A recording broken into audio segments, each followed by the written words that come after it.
Welcome to the Metal Prognosis. My name is Lee, and on today's video we are looking at the Eyemaster Metal Distortion pedal. Now, I've done a video on this already with my Pedal to the Metal series, where we plug this straight into the studio, see what sounds we get, and see what we're inspired to compose and work with. So this time what I thought would be cool, instead of going directly into studio, we're going to go into my Dark Terror amp, which is mic'd up in the other room with my V30 speakers. And I use the double mic technique. So if you haven't seen the video I do on that, I highly recommend you check that out, because it explains exactly why I put the microphones where I do and their different effects and how they play their part. So what I thought would be cool this time around with this pedal is utilize an already distorted sound and use this more as a booster, so to speak. Not as in to boost the signal, but as in to alter the already not too bad sound that we've got. So rather relying on this as a foundation, instead use it to help emphasize and sprinkle and sparkle up the sounds that we get out of our Dark Terror here. So I'll be using the EQ board on this. Well, I say on this because this pedal doesn't have one. It's just got a gain and volume. So this time around, which we didn't have last time, now we have an EQ thing, which is our little shape knob there on the amp. And also, I'm happy to use the EQ on the microphones, on the individual microphones as well, if need be. So we're going to push this a little bit further. Not really push it further. We're going to push the overall sound further with more assistance this time compared to when I did the Pedal to the Metal version of this. So look, if you haven't seen the other video and you're not keen to, but you're still keen to check out what's going to happen with this one, here's a quick spoiler. I thought this was a fuzz box when I used it directly. A lot of people rave on about this and they love this pedal, but it was just way too much fuzz for my liking and not enough definition in notes. So hopefully with the assistance of these other things I have around me, we might be able to turn it less into a fuzz box and more into something that's going to drastically change the sound for the better. And I know that's subjective, but, well, it's still going to be a fun adventure anyway to see what we're going to come up with using everything else and not just relying 100% on this. So I'll set up a camera on the pedal and as best as I can on the amp too. We'll dial in a tone just with the amp first and then add the pedal and see what we come up with. Like all my videos, there's going to be a jam. And yeah, I might as well. I'll put in the original jam that I did when I did the Pedal to the Metal with this as well, so we can compare them to see how it sounds like with all this stuff working together and just using it purely as more as an isolated foundation distortion. And then we'll have a chat about it at the end. And you can either agree or disagree or just be a part of the conversation because you like being a part of the conversation. So, let's get stuck into it.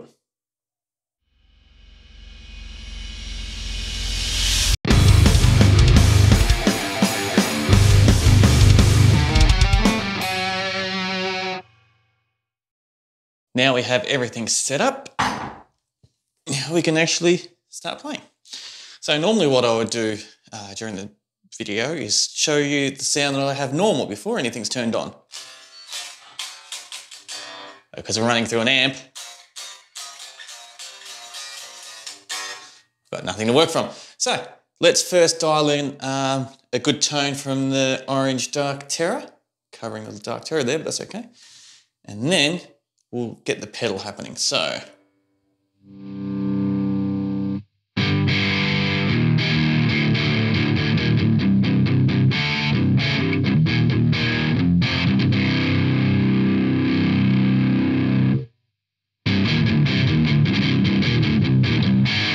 I don't want to push the dirt too much on the Dark Terror because I need to leave some room for the Eyemaster to shine. But let's just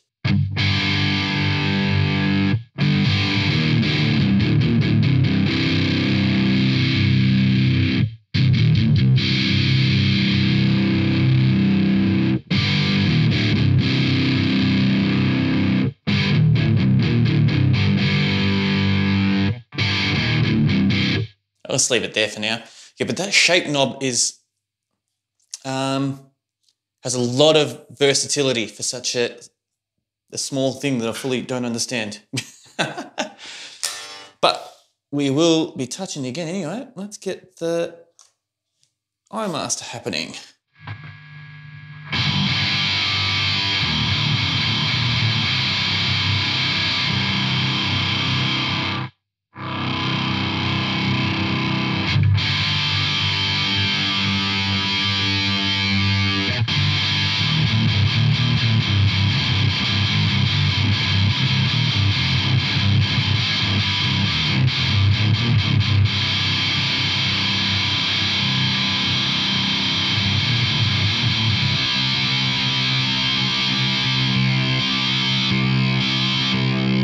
Okay, so the gain knob has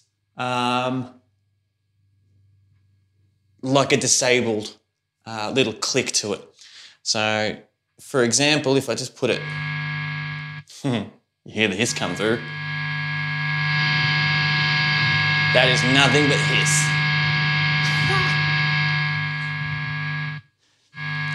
So if I leave it there and play,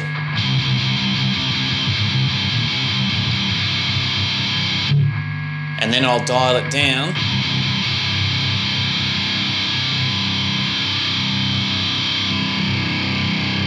it just turns off.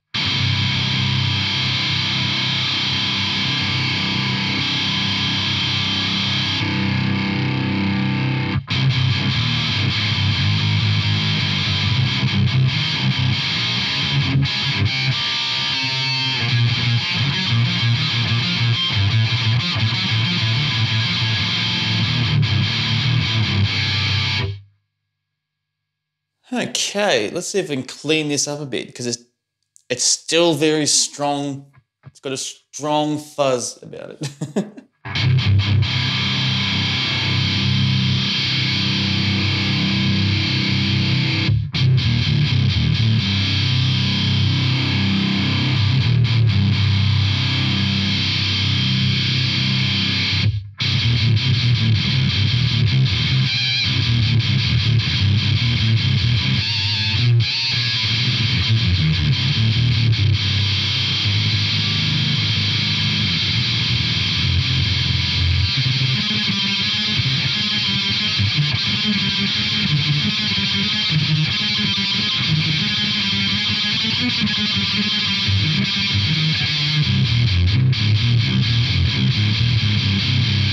You're allowed to muck up notes when you're just finding a sound. Them's are the rules.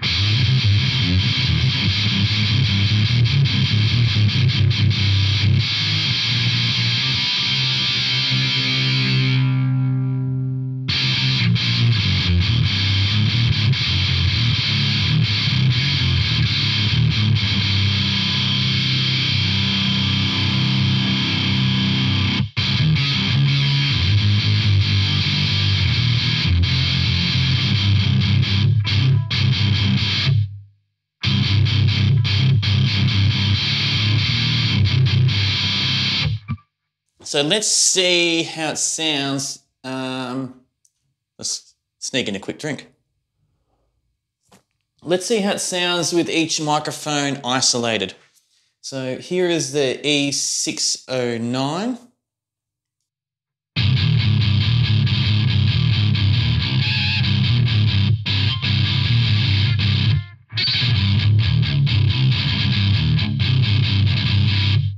So it's very bottom endy.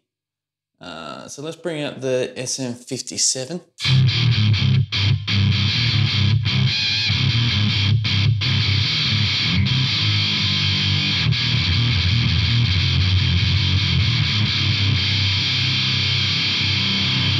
Both together.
Because if I remember correctly, last time I did the pedal to the metal with this one, with the Eyemaster, it was lacking all the mids.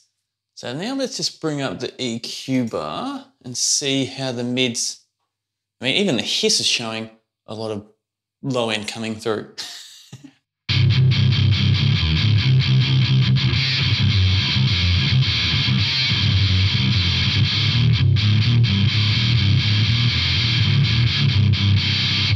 Let's take out the 609.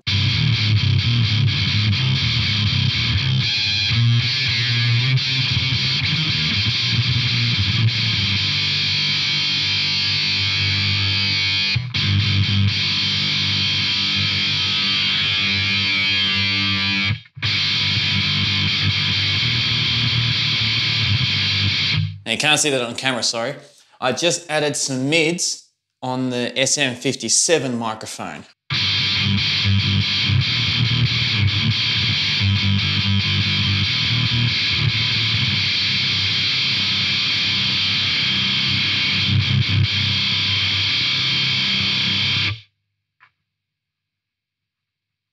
As a general rule, you don't want to be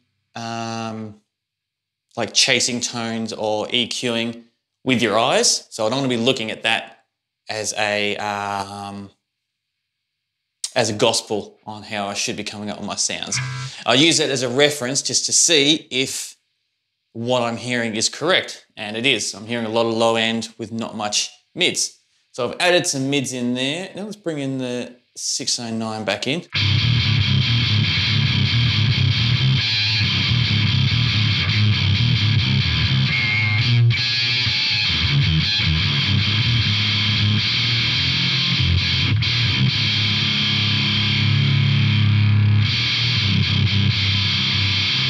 So let me get rid of this EQ so I don't get distracted by it.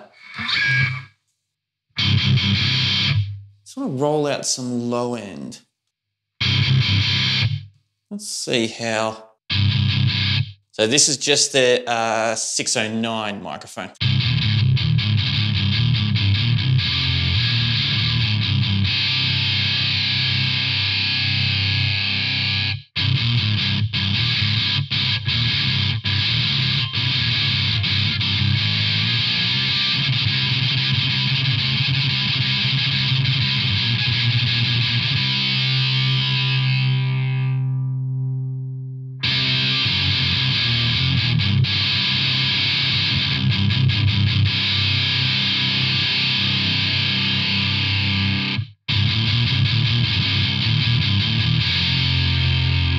Bring the SM57 back up.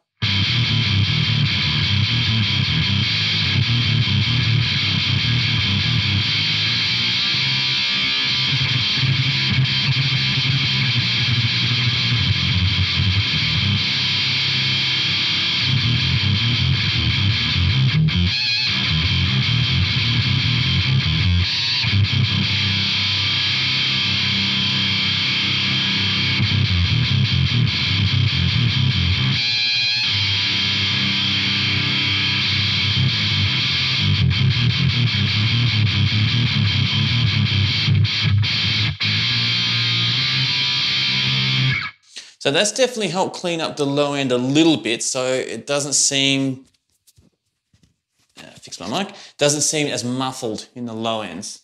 It's still very fuzzy overall though.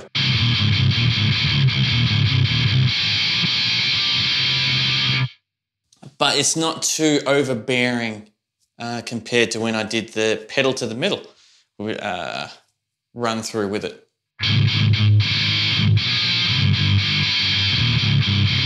So let's turn the pedal off.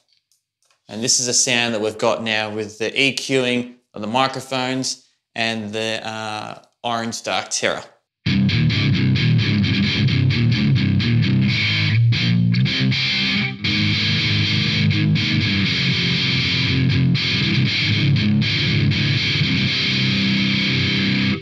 So it's not sounding too bad.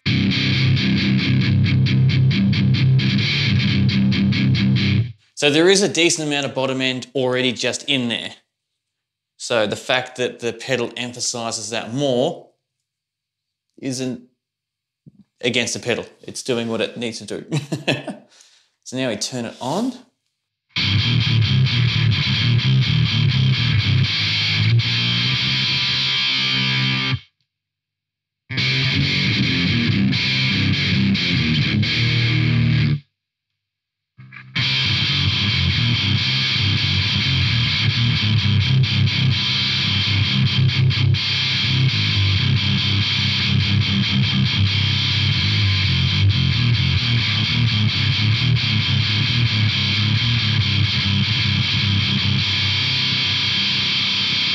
So I rolled back just a little bit of the 609 mic.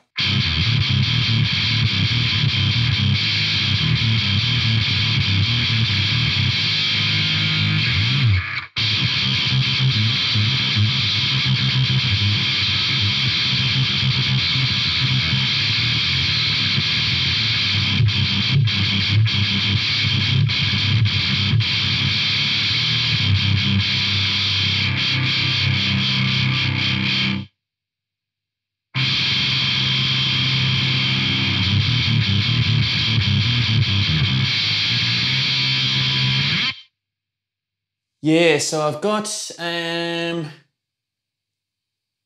I'll do is I'll take a picture of the mixing desk for you so you can see the final results. So I've got the SM57 mic at 12 o'clock. I've rolled a little bit back on the 609 because that was bringing in too much bottom dynamics. That was making it a little bit cloudy. Now I've done a slight EQ there. I've added a bit of mids on both and taken a lot of the bass out, or the low frequencies of the 609 mic as well. I could keep going on like this. I could keep going backwards and forwards and trying to fine tune it and trying to figure it out. But for the purpose of this video, I think we've done enough to move on to the next section.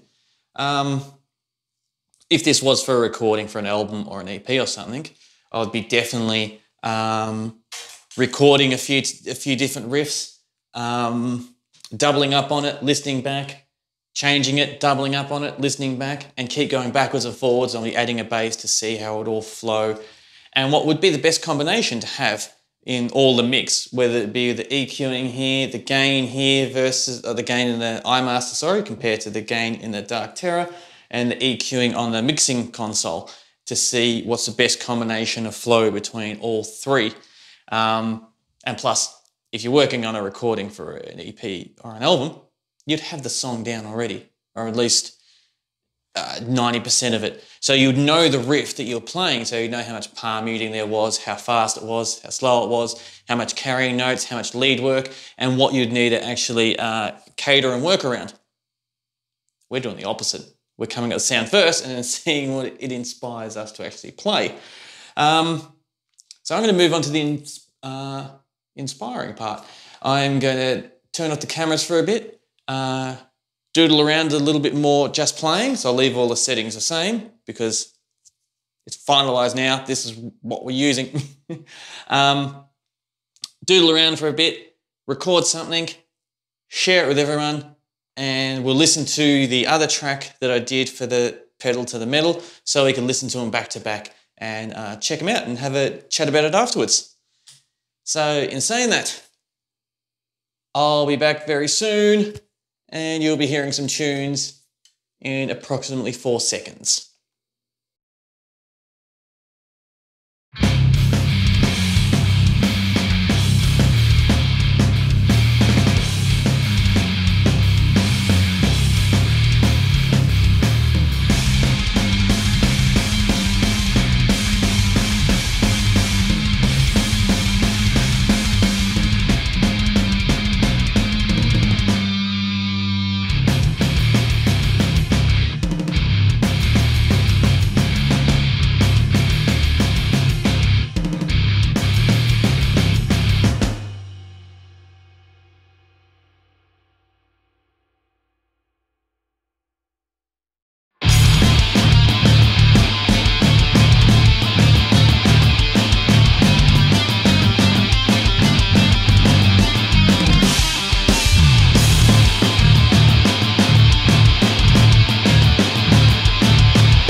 Time for my final thoughts on the Eyemaster metal distortion pedal. So hearing them back to back was interesting because I forgot the last time I did the pedal to the metal with this. I added my Savage drive, which helped boost the mids and help tighten and clean up the sound immensely, which I felt, now listening them back to back, helped it become a lot more cut through, as in, so you could be able to hear them a lot easier and define the notes through the mix. That's with individual notes though, but as soon as it held any chords, it started to get a little bit overly muffled by itself. Where today, running it through the amp, capturing it with different microphones and EQing, reset the EQs. That's not good practice, buddy. I don't want to get into that. I felt like I had a lot more control, and as much as the individual notes weren't as clear, or I didn't have as much clarity, I still felt like the overall sound of the guitars were cleaner. Working through this was a hell of a lot easier compared to just working with this and then adding the Savage drive to it. I feel like it got a lot more body to it and made it sound a lot more organic compared to running it direct, which is not that much of a surprise at all. I mean, you've got gain in volume, that's it. And even with the gain fully down, it's still got its own characteristics push from it anyway. So yeah, it was interesting. It was interesting putting it together. I mean, what I really enjoyed this time around was I love the sound that I got out of this time round if it was an effect.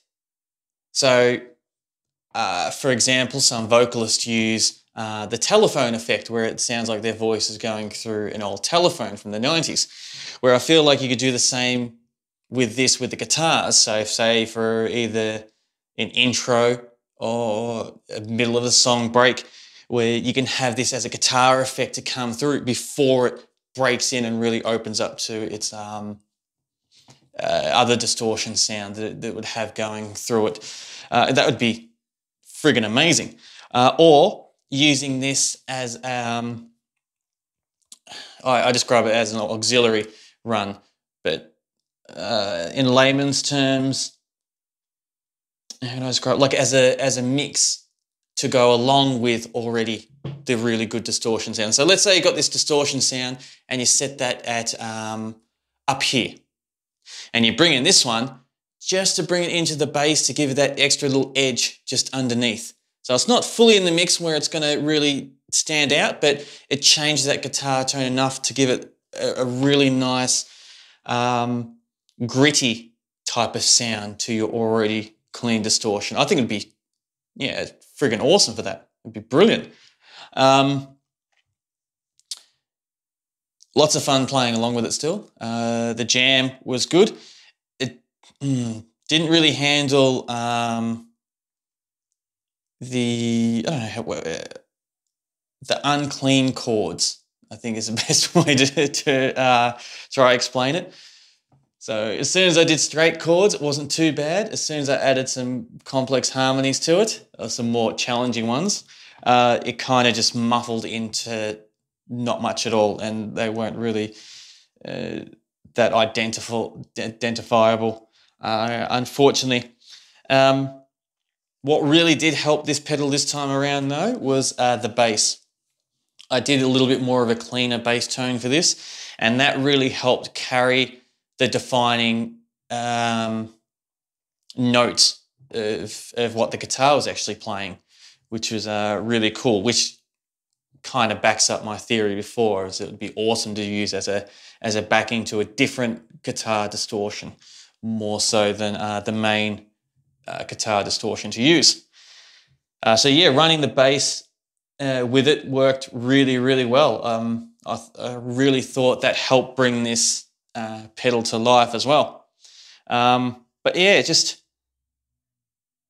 as much as all the good things I do say about it, and it does have a hell of a lot more better qualities running it this time around through the Dark Terror compared to the first time I did with the Pedal to the Metal series, it's still too fuzzy for me.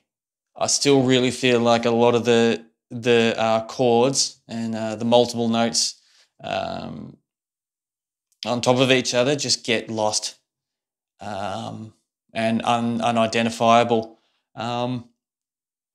which is a shame. But, you know, it still does have lots of really good qualities, and it does, unfortunately, though, come down to what styles you can play with this and how you can shape your guitaring around it, because, yeah, some chords and some different styles of playing the guitar doesn't work with it. It just becomes mush, and I don't like mush. I like people to hear what I'm actually playing. So all in all, yeah, it was lots of fun putting it through and giving it another good crack. And as I said, I've got a different set of eyes for it now, and different ways I can utilise it and use it if it ever comes back to the table again. In saying that though, what were your thoughts? How do you feel about the two comparison songs? How do you feel how I dial it in with the amp versus balancing the mics versus the EQs versus the cab, compared to going directly like I did with the Pedal to the Metal video? Yeah, do you feel like while I was dialing stuff in that I came across something that would have worked a hell of a lot better that I just overlooked and moved past way too quickly, which happens a lot? Or do you think I didn't go far enough? You think I should have invested more time in EQing and maybe adding the Savage pedal for this time around as well? Could that have worked better? Definitely want to know your thoughts on this video, on this little journey that I've taken with this Eyemaster. And with that said, I'm going to do my sign off now. So whether this video is in the foreground or the background, I thoroughly appreciate your company and joining me in this little experiment and play with the Eyemaster Distortion. If you know anyone that thinks would like videos like this, please share it with them and let them know. Leave a like and a comment, because that really helps this channel grow and become something a lot more than what it is. And the more you comment and like, the more that gives me a chance to gauge what type of videos I can continue doing and where to actually take this channel. So thank you very much for all your support so far, and I absolutely look forward to continuing this conversation with you and sharing more content. So please, until next time, stay safe.